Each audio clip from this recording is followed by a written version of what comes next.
Good afternoon, everyone. Today is Wednesday, February the 12th, 2025. We welcome you to our committee meeting of the state and local government. I hereby call state and local government to order. Madam Clerk, please open the roll.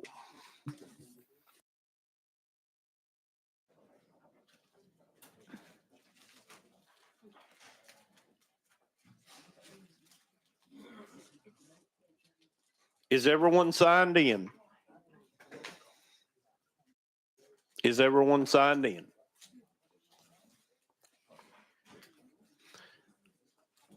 The board is closed. Madam Clerk, please take the roll. Mr. Chairman, you have 19 members present. You have a quorum. Thank you. Do any of the members have any personal orders before we begin? No. Seeing none, we'll move on with our business. Today, we have no bills on the calendar. However, we have a presentation from the University of Tennessee Institute of Public Service. Before I would go ahead and ask the presenters to please come up, take your position at the table. Before we get started, I would like to take chairman's privilege and recognize Representative Scarborough.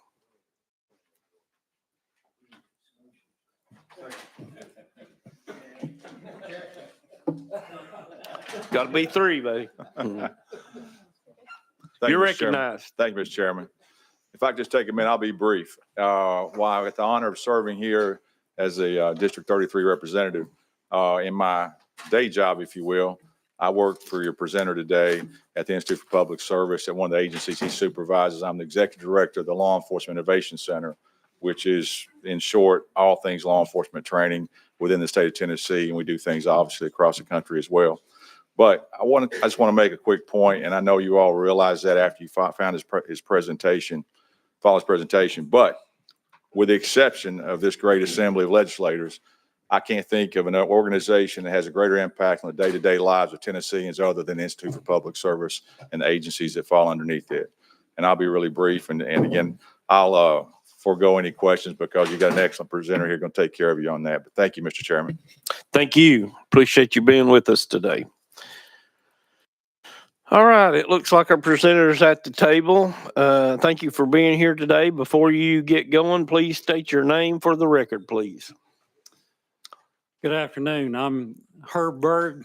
I am the Vice President of the University of Tennessee Institute for Public Service, and thank you for letting me be here today. Thank you for being with us. Presenter Bird, you're recognized to go with your presentation. All right. Thank you, Chairman Crawford, and for all the members of the committee. It's a distinct honor and privilege for me to be able to be here to share something that I get really excited about, and that is kind of an overview of some of the things that have been happening at the Institute for Public Service over the last year and some of the plans that we have for this year. And I'm going to try to go fast. This may feel like a National Lampoon vacation before I'm done, but anyway, we'll move through some things quickly and I'll be glad to answer any questions you might have. I'll put this slide up here just to begin with, just to remind folks of something you probably already know, and that is that we're part of the University of Tennessee system. My boss is President Randy Boyd, and we report up through the system. And while we work with all of the campuses, we're a statewide unit that does outreach for the entire state. We have 6 agencies and a SMART initiative and some things that I'll talk about in proud of the impact that we're able to have across the state, and you can see some statewide impact on this slide. Each of you should have a packet that is specific to your district and has metrics of what we've accomplished there over the last year, as well as the statewide summary that you see on the screen. But one of the things we're really proud of is we're a small place, but our agency's brought in over $2 billion, $2 billion with a B, of customer reported economic impact. It's not a formula. It's not something we calculate. We just add up the numbers. And so we're really privileged to be able to make that kind of impact in the work that we do. So in turn, I want to talk about a little bit our agencies have done over the last year. And the first one up is the Center for Industrial Services. They, in some of their programs alone, accounted for about $2 billion of that customer reported economic impact.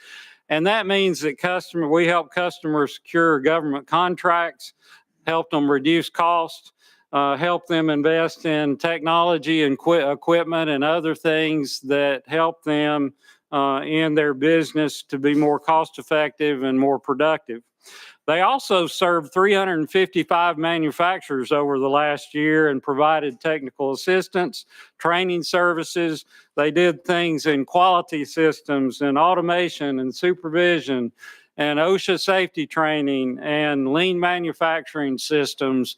And so that's some of the gamut of the training that they do. They have some lofty goals for 2025, including they believe they'll achieve $2.5 billion of economic impact in the next year.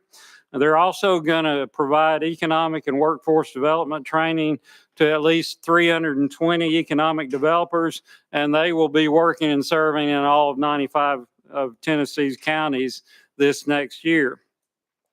They're also going to be providing basic manufacturing training to incarcerated individuals. This is a program that started small but has continued to grow in demand. It's a 10-day manufacturing boot camp, and it provides entry-level skills to people that when they are back out in society will seek employment in manufacturing floors. So we're excited about the program and the impact that it can have. Our next agency I want to talk about is CTAS, the County Technical Assistance Service.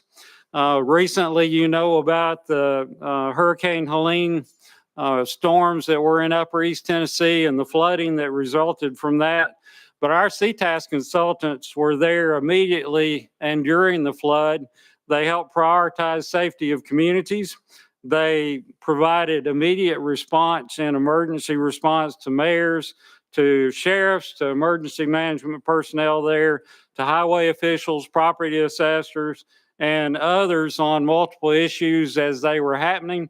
The picture there on the left represents some of the drone footage that we have as we were helping to manage movement of folks as the floods were coming in. They also delivered a program that we call COOP, County Officials Orientation Program. So every time we have the election cycle come through, this was an off year, so not as many folks, but this last year they trained 123 newly elected county officials that included property assessors and highway chief administrative officers and mayors and registers and commissioners and sheriffs. And they're also involved in the week-long sheriff school that happens after that. So we are really excited about the impact we're able to have with newly elected officials when that develops. Some of the goals for CTAS over the next year include they plan to develop an introduction to emergency management class for local government officials. They also plan to implement a new solid waste certificate program this next year. And I know probably most of you have had to deal with issues in your communities of running out of landfill space and projecting where we're going to do that and ensuring existing landfills don't have damaging runoff. And some of those things will be some of the topics in that program.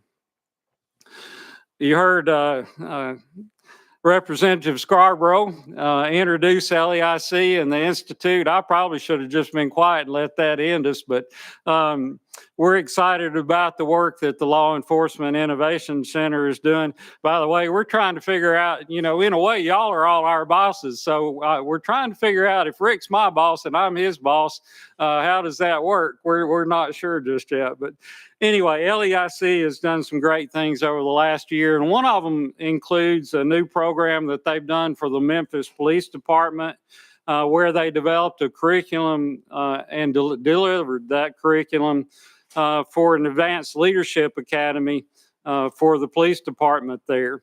As you know, they've had some issues they've been trying to work through and some challenges. This program was developed for upper level command staff, and it mirrors an executive leadership program that we do for some other groups across the state. But this one was so successful, they wanted to expand it by an additional week and added a 5th week to the program that we'll be doing this year. They also last year developed and rolled out some new programming in human trafficking, dealing with sovereign citizens that come into our public venues, working with field training officers and doing a new course in forensic photography. And one I was excited about, a Spanish for law enforcement class where they help teach law enforcement officers key phrases that they might hear from Spanish speaking people that they come in contact, and the ability to give some commands, basic commands in Spanish when they have non-English speakers there. Some of the goals for LEIC in the next year include a new cyber crimes and technology facilitated crimes course with the Tennessee Office of Criminal Justice, and also the Tennessee Coalition to End Domestic and Sexual Violence. So some new coursework coming in there. They also are developing a new executive leadership program for new and aspiring police chiefs and sheriff's personnel. In MTAS, our Municipal Technical Advisory Service, they work with all 345 cities in Tennessee. Some examples include helping Bean Station on a project with wastewater. They created pro forma financial statements and developed potential rates for that new system. That also involved working with the neighboring community of Morristown, the city of Morristown, to deal with wastewater from Bean Station. And in another project they worked with the city of Rockwood to put together a plan to update and maintain their fire hydrants. It's one of those things, you think you put a fire hydrant out there and it's good to go, but the thing is, if you don't maintain them, like a lot of things, when you need them, they don't have high enough water pressure and they don't have enough flow for that hydrant to meet the demands that are there at that time. And with suboptimal water pressure, that can result in the loss of life and property if not properly maintained.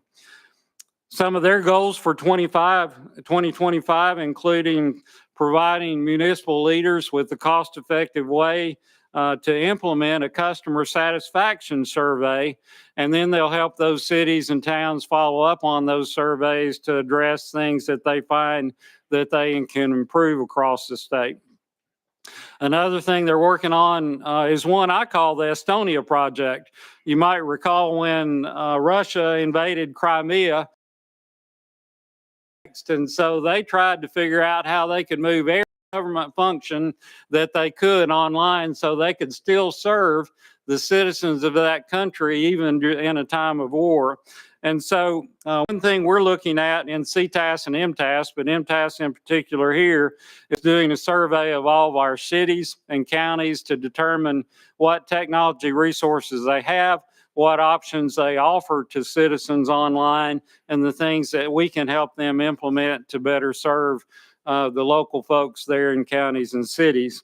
So we're excited about getting that work underway.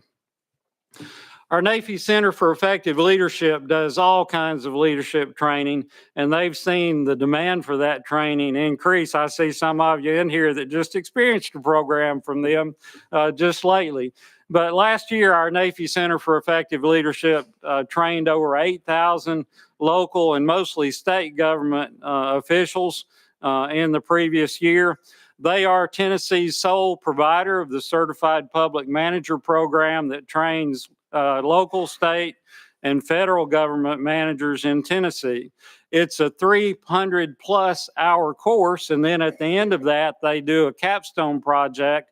And when we totaled the economic impact, either the savings or the additional revenues those projects brought into our state, it totaled $24 million in 2024. Among their goals are to expand the CPM program in 2025, and they are anticipating with the additional folks that are in that program this year to achieve an economic impact to our state of $180 million. They're also launching a new program that several of us have worked toward for more years than I'd like to remember. And that is a new program to grow agricultural leaders across our state.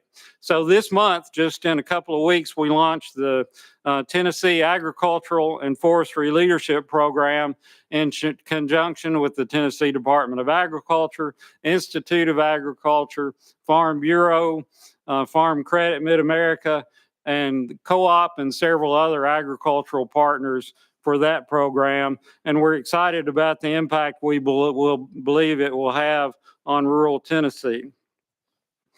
Another of our agencies is the Tennessee Language Center.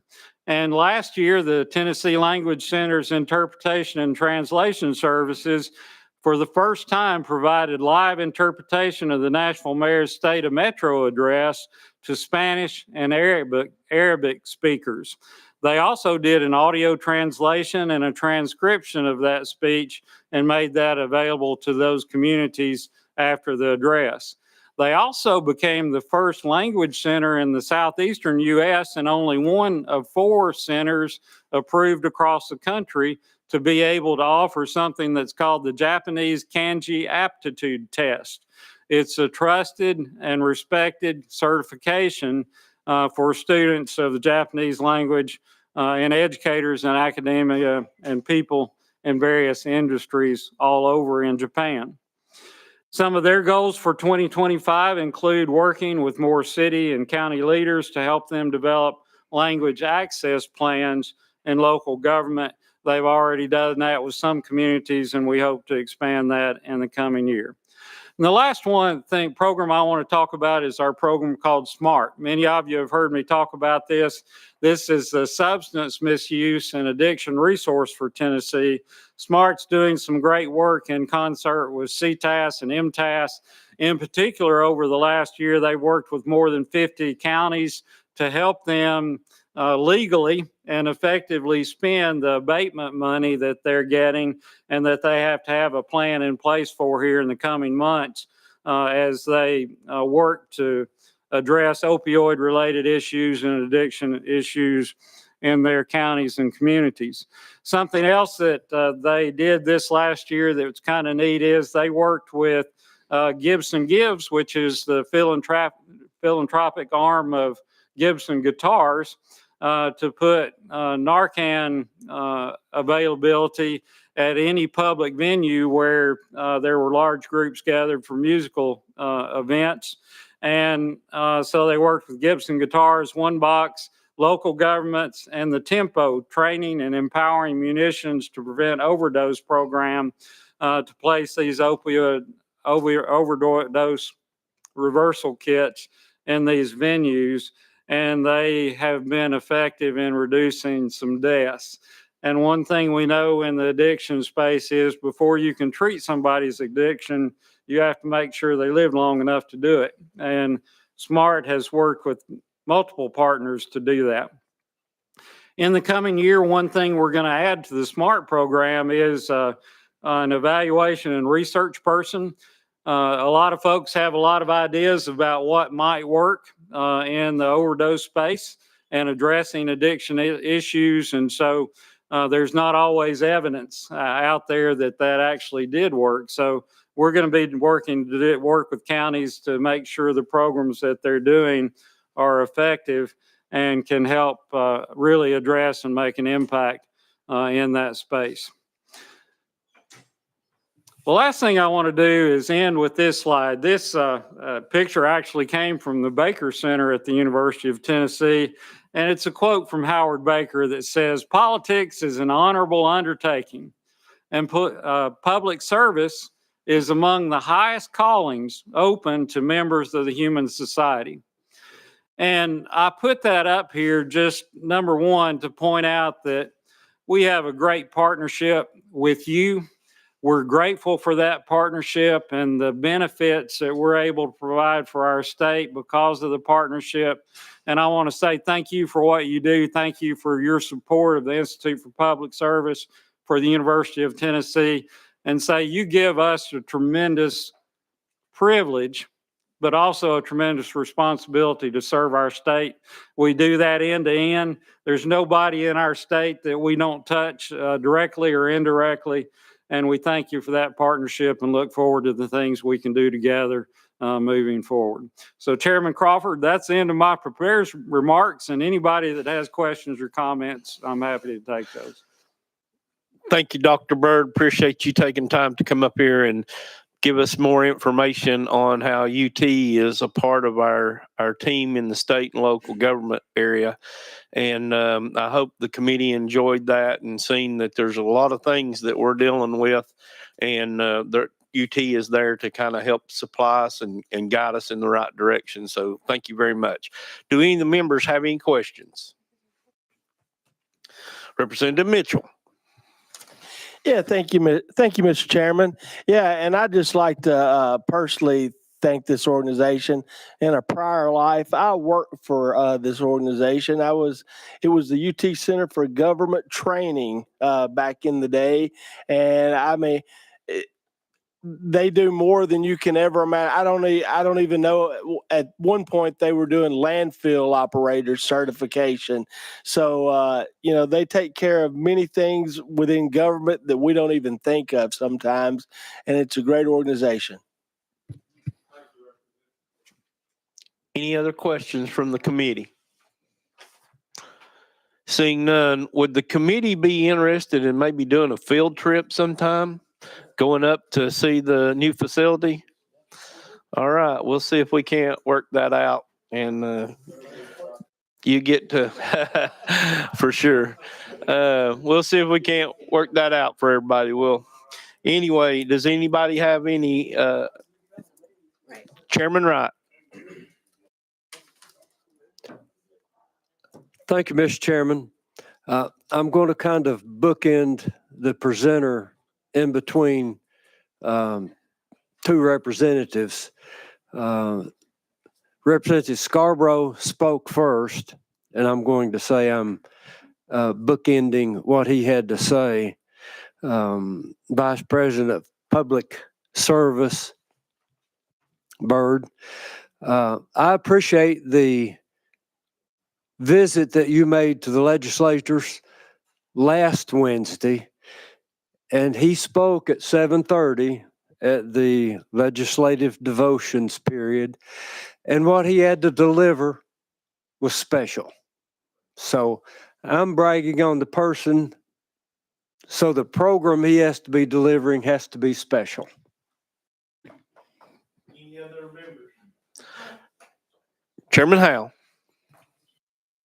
Thank you, Mr. Chairman. Dr. Byrd, I wanted to say how much I, as a representative in a rural part of Tennessee, how much we appreciate what you do. I often hear my local county and city elected officials say, well, I've checked with CTAS or I've checked with MTAS. They've given us good guidance, and I think we need to go in this direction. And you help guide them in many areas where they need guidance and help them perform duties that they don't have the revenue to do for themselves. So you perform a great service to the people of Tennessee. I just want to say I appreciate it. Thank you, Mr. Chairman. No problem. Any other questions? Not seeing any, I will entertain a motion to adjourn. Got a proper motion and second. We are adjourned without objection.